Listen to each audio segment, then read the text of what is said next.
দোকান থেকে বেশি কিছু জিনিসই কিনতে হবে না। এই রেসিপি বাড়িতে থাকা জিনিস দিয়েই বানানো যায়। তার ১ কাপ গরম দুধ, ১ কাপ চিনি, ১ কাপ সুজি দিয়ে ভালো করে মিশিয়ে নিতে হবে। তার মধ্যে ওই কাপের ৪ ভাগের ১ ভাগ সাদা তেল আবারও ভালো করে মিশিয়ে নিলাম। ১ কাপের মতন ময়দা দিয়ে দিলাম।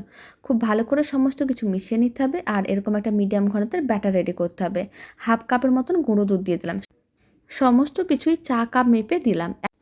এখন ১ চামচ ভ্যানিলা এসেন্স, ১ চামচ বেকিং পাউডার, ১/২ চামচ বেকিং সোডা দিয়ে ভালো করে মিশিয়ে নিতে হবে। মিশ্রণটা যখন রেডি হয়ে যাবে তারপরে কিন্তু যেকোনো একটা কেকের মোল্ড নিতে হবে। অল্প করে তেল ব্রাশ করে একটা বাটার পেপার দিয়ে রেখেছিলাম। পুরো মিশ্রণটাই দিয়ে দিলাম। তারপরে ভালো করে ট্যাপ করে নিতে হবে। আর উপরে কয়েকটা চিনাবাদাম দিয়ে দিলাম। আপনারা পছন্দ মতন যেকোনো ড্রাই ফ্রুটস দিতে পারেন। আর আমি কয়েকটা কিশমিশও দিয়ে দিলাম।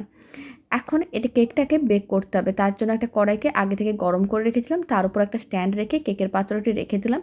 আর ঢাকনা বন্ধ করে ৪০ মিনিট লো ফ্লেমে রান্না করে নিতে হবে। মানে কেকটাকে বেক করে নিতে হবে।